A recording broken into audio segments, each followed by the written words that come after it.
there, welcome back to Ramblings Through Vanaheim. If you're listening while driving, crafting, or just resting for a moment, I'm glad you're here. If you're joining me here through YouTube, this is a long-form spoken podcast meant to be listened to slowly, more like a conversation at the hearth than a fast-paced video. So feel free to do chores while you listen. Today we're stepping back into Norse genealogy for part 4 of our Categories of the Cosmos in Norse Mythology series. In the last episode for this topic, we went over the dwarves and started down the Jötnar lines. Now it's time to continue our path outlining the different entities and their connections to each other, as well as the myths. Now, as a reminder, these beings are descended from the primordial line of Ymir. They should not be mistaken for Vanir or any of the elemental lines discussed in previous episodes. Everyone highlighted today will have some mention in the existing sources and may have a direct connection to various myths. Again, charting these lines isn't an exact science, and confusing overlaps or contradicting connections are bound to happen. I am not a professor, nor do I work in a library or a museum. I am just an average person who loves this material and wants to explore the many layers found within its manuscripts. If ever you want to deep dive further than I offer, there are many wonderful creators and sites that have spent decades building exhibitions and lectures for your enjoyment. Please do visit them for yourself and feast on the amazing offerings they present. I have done what I can to connect names mentioned specifically in the lore for the Jötnar together. When a name or word comes up that originates in something other than modern-day English, I will try to pronounce it and then spell it out for you. If I miss anyone, please feel free to let me know so I can go back and add them into the chart for later. In the meantime, sit back, drink a cup of coffee or tea, get out your knitting or crochet needles, and enjoy the trip down Norse cosmology. Whether you're solitary or a group practitioner, brand new to the path, or simply finding your way back again, you're welcome here. Last time, we tied up some of the Jötnar lines regarding the seas and memory. Let's pick up with another line and continue through the rest of the Jötnar in no particular order of importance. First up, let's discuss the Jotun named Thrym, or Thrymr. It's Thorn, R-Y-M. Thrym is featured in one of the main myths we have available in the Eddas, Thrymskvitha. What we know about his lineage is limited. However, the sources do mention that he has a sister. Unfortunately, she is unnamed and only makes a brief appearance. According to the Versu Norriger Bygthist of the Flateyjarbók, Thrym of Verma is a Jotun with 2 named children, Bergfinn and Bergdisa. Bergdisa then has 3 children by King Raum the Old. It is commonly thought that these are 2 different Jotuns rather than 2 mentions of the same being. I tend to agree, but thought I would at least mention them together. As far as Thrym's descriptors, he is large, loud, which makes sense as his name means noise, rich for a Jotun, and desperate for Freya. Aren't we all? He brags a lot, is not super intelligent, has really poor observation techniques that can be fooled easily by Loki. Thrym is a great place to start because he's so present in his story. Next we have Hymir, Hymir, whose name has 3 different possible meanings: whiny, weary, or creeper. He is described as the father of Tyr in one source. He also plays a small role in the lore through 2 stories told in the Humaskvita. He has a wife whose name may be Hrothr, H-R O with an accent, Eth-R, meaning glorious or famed. There is another possible member of this line in a 900-headed grandmother to Tyr, but her name has been lost. What a shame. I'm not sure whether she is the mother of Humir or Hrothgar. The authors of the text apparently didn't feel they needed to be identified for the audience. Perhaps the assumption of pre-existing knowledge was the reason. Maybe they never had names at all, as there were no other stories about them, thus rendering them obsolete. Down Hymir's line, we next have his son, Tyr. I know that Odin is also listed as a father to Tyr, but I am still of the opinion that the term Allfather is a title rather than the biological progenitor. So that is what I will be going with from now on. The name, Tyr, itself may not even be accurate. It roughly identifies in linguistics to the meaning of God or deity as a title, similar to Lord or Highness.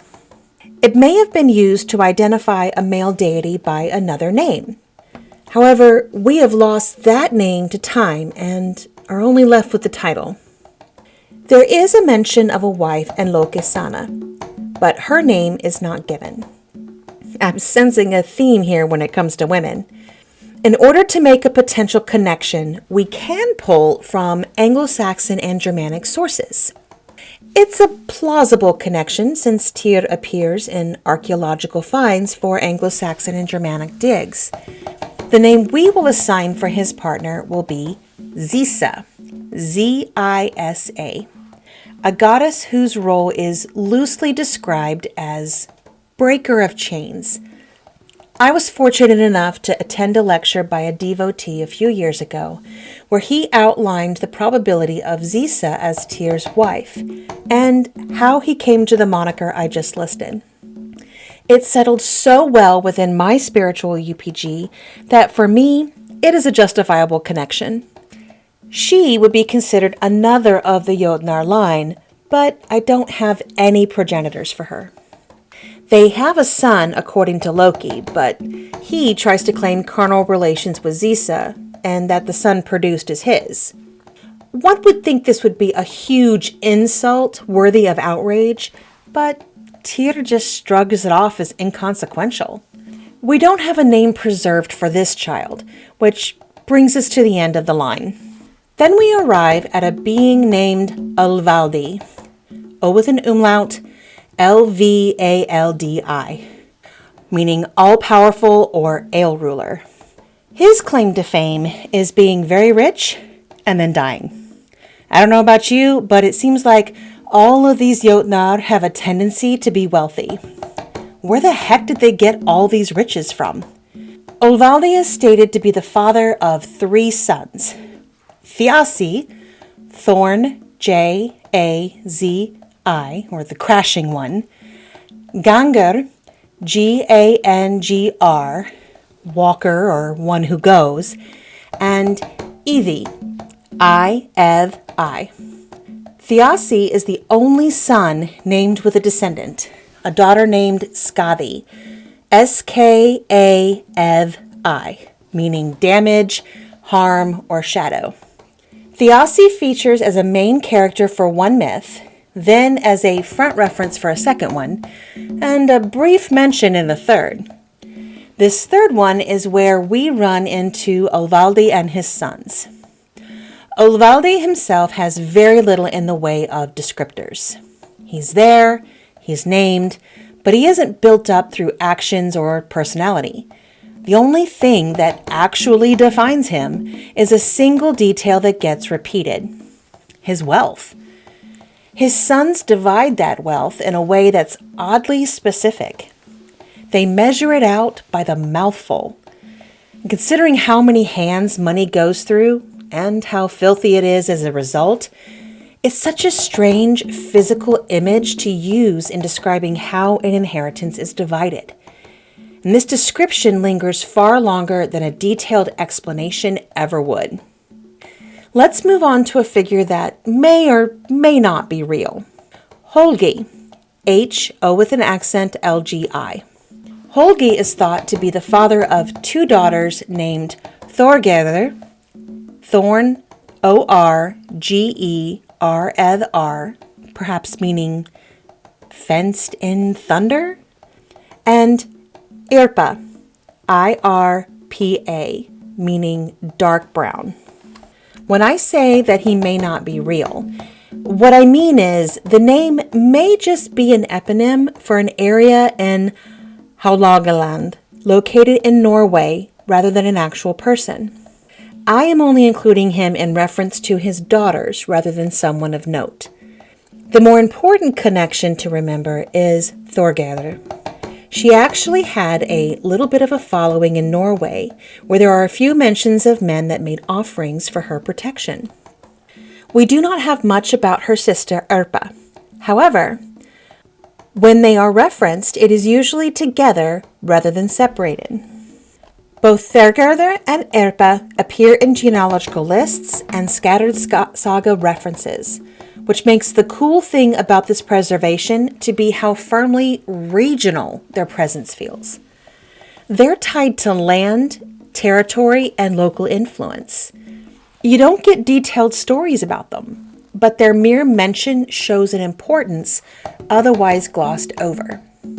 With the specificity of Thorgerðr's area of worship, I would think she would fall under a sovereignty goddess category, something we do not see a lot of for Jötnar. We may have to entertain the idea that Thorgerðr and Irpa may be two halves of a single entity that were somehow separated. With Irpa representing dark brown, this could be referencing the ground itself. Thorgerðr's name of fenced in could then be added to signify a specific land with boundaries of dark earth that is fenced, similar to the concept of Innengard. If we keep them separate, then Irpa would represent all that is within the contained area, and Thorgerðr would be the watcher of the boundary lines. Fun stuff to consider, right? We continue down the lines with Angrboda, Angrboda, the one who brings grief. We've already mentioned her earlier in regards to her relationship with Loki. You'll find her name in the Prose Edda in Gylfaginning, just as a passing note. We don't know her parentage, only possess the names of 3 of her descendants, Fenrir, Hela, and Jormungandr. Angrboda exists. She was worth naming by the authors, but then falls away to obscurity in future texts. I am going to include one of the common beliefs, that there are those who feel she also has 2 other names serving as kennings or descriptors, Gullveig and the Witch of the Iron Woods. But I don't hold to those theories. I explained Gullveig in the podcast about the Vanir, and the Witch of the Iron Woods in the Chaos Lane of Hurricane, so there's no need to rehash. However, if you enjoy entertaining fictional what-ifs, then I would like to recommend a book by Genevieve Gornacek called The Witch's Heart. It is an enjoyable read that doesn't take the usual stance of the Asir as the overall good guys. Keeping this idea is important when opening yourself to the lore in new and exciting ways. Angrboda's claim to fame is in the birth and loss of her children. So for her name to mean one who brings grief may reference an untold tale later in the lore to avenge the loss, or one that existed prior in conjunction with the prophecy of the roles her children would play in Ragnarok. With the patriarchal bent of the authors who preserve the texts, they may not have wanted to include something that would make the female consort of a being they had painted as an evil devil, Loki, as a heroine. Can't have that, can we? Next up are Gymir, Gymir, and Aurbotha, Aurboda. An interesting pair, to say the least. Their children are Beli, Beli, and Gerðr, or Gerda, Gerr or Eva. Gymir's name may translate to the earthly, which makes sense in regards to his daughter. Aurboda's name translates to gravel offerer, which would also tie her to Gerda from a chthonic earth sense. Arboda is also listed as one of the handmaids of the healer Menglod, who we will address at a later time. Gerda's line continues through her eventual marriage to Freyr and their son Fjolnir, F-J-O with an umlaut, L-N-I-R, meaning concealer or multiplier, depending on etymology used. Gerda's name means fenced in, similar to Thorgerðr. There is an idea circulating that perhaps they are the same person. I'm not sure how I feel about that one, since Thorgerðr is not mentioned in conjunction with Freyr at all. Your mileage may vary, so I will leave that in your laps. There is also the idea that her name could be a sort of title for female Jötnar. Since there are so many that have a connection to earth and nature, we may have lost their original names, similar to what happened with Tyr. Gerda gets pressured and bullied into marrying Freyr by his servant, or page, Skirnir, S-K-I with an accent, R-N-I-R, Bright One. The story of their eventual marriage is one within the Eddas that really makes me cringe in the way they treated a woman. Most of the myths, while sometimes falling on the shady or single-sided, one can give a little grace as they were a product of the time and authors. But Freyr and Gerda? It's ugly. She becomes a product of misogyny as she is slowly enveloped by the predominant male in her life, Freyr, and thus her agency as an individual disappears. It does, however, show a direct bridge from the Jötnar line to the human and divine dynasties. Sources like Skaldskaparmal and saga references make these connections clear, even if the stories themselves only occasionally acknowledge the individuals. None of the mythological source material outlines the fate of Fjolnir, though, nor do we have any other progeny listed for either Freyr or Gerda. We are left to presume that the god line ends with Ragnarok. Frustrating for sure. I'd like to move on towards a few other Jötnar lines. These lines have some crossover with other groups already discussed, so I will attempt to keep it brief rather than repeat myself unnecessarily. In the last podcast, we briefly discussed the foster mothers of Heimdallr. 3 have at least some genealogical connections listed: Jarnsaxa, Greip, and Gjalp. Jarnsaxa, J-A with an accent, R-N-S-A-X-A, will be discussed in the next line connecting to the Aesir. However, the other 2 have a line that starts with Geirröðr, G-E-I-R-R, O with an umlaut, Ev-R, or spear thrower, who appears in both the Prose Edda, Skaldskaparmal and Gylfaginning, and related traditions as an adversary of Thor. His daughters, Greip, G-R-E-I-P, meaning grasp, and Gjalp, G-J-A with an accent, L-P, often interpreted as yelp or howler, actively try to stop Thor, raising rivers, creating obstacles. They end up in a 2-part myth, one that starts with a journey Thor is on, and the other when attempting to prevent Thor from obtaining a cauldron. They stand against the protector of Asgard twice in the lore, another thing that doesn't seem to happen elsewhere. And they are both female. So now we've got daughters of a giant in direct opposition to Thor, yet they are also connected to the raising of a Vannic being who guards the other gods. How are they against one such guardian, but in support of another? It would be interesting to pursue a study on whether this is tied to the Aesir's slaying of Ymir, with the kinslaying at the forefront, or if it is tied to some treaty with the elemental powers of the Vanir. There could be an argument for either, really. We now move forward to a name and line you may recognize as well. Annar, A-N-N-A-R, meaning second or another, and not, N-O with an accent, T-T. From this connection, we have Jörð, J-O with an umlaut, R-Ev, who eventually links up with Odin, bears 2 sons, Thor and Meili, and straddles the lines of both Jötnar and Æsir. This line is interesting as it connects the Jötnar elemental line and then eventually ties into the Æsir. One could argue it becomes the strongest thread until the events of Ragnarok begin to unfold. There is little known about Anar. The importance of an entity whose name means another or second has been lost. It could simply be a placeholder for the rest of the line. Or there may have been a different being whose name would have meant first or singular or even other. A name either lost to us or merged into someone else.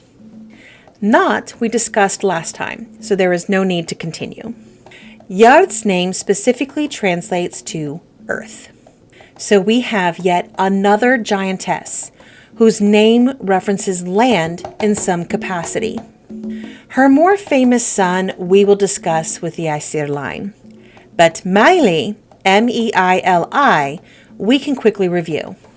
His name translates to the lovely one or the agreeable one, which is funny considering how loud and confrontational his brother Thor is presented as. We only really have 2 mentions of him in Hárbarðshljóð, located within the Poetic Edda, and Skálskaparmál in the Prose Edda. These references are as the brother of Thor in a battle of wits, and then listed amongst the sons of Odin, respectively. The second of which may or may not be the title reference I have been hinting at over the course of these episodes. No other information is offered, but this balance of quiet and loud is intriguing, especially with a mother tied to the grounding power of earth and a father connected to more of the intellectual and spiritual power of magic or otherness. All right, then the next line to review is Gilling, G-I-L-L-I-N-G, whose name means loud one or yeller, shouter. He appears in Skálskaparmál, where he and his wife are killed by the dwarves Fjalar and Galar. First, Gilling is drowned during a fishing trip. Then, when his wife mourns him, as one does, the dwarves drop a millstone on her head. She is never named, a recurring pattern in these texts, only shown as a mourner, a witness, and a second victim to the obsessive greed exhibited by Fjalar and Galar. Gilling and his wife have 2 children, Baugi, B-A-U-G-I, whose name means ring-shaped or dweller or one who lives nearby, and Suttungr, S-U-T-T-U-N-G-R, translated to heavy with drink or drunken one. Baugi is tied to a myth where Odin comes looking for a special mead. He ends up being the unwilling accomplice in a situation involving the beguiling of his own niece. Suttungr becomes the avenger of his parents when he captures the dwarves and is prepared to end them. To prevent their own demise, Fjalar and Galar bargain for their lives by offering something very specific, the mead of poetry. The same mead Odin comes looking for later. This mead is created from the blood of Kvasir, a being we will review when discussing the Æsir. I do find it interesting that Suttungr's name is already associated with drink, and that beverage is connected to condensed knowledge, inspiration, and the ability to speak well and wisely. Something I'm struggling with in this podcast. Suttungr accepts the trade, but he doesn't use it. Instead, he guards it. He takes the mead and hides it away in a mountain called Hnitbjörg, H-N-I-T-B-J-O with an umlaut, R-G, placing his daughter Gunnloth, G-U-N-N-L-O with an umlaut, Ev, in charge of watching over it. Gunnlaug's name means battle invitation or war-urging woman, which is fascinating that she becomes the one entrusted with guarding the mead inside the mountain. Though the subsequent encounter between Odin and Gunnlod happens over 3 days, there is no mention of any offspring.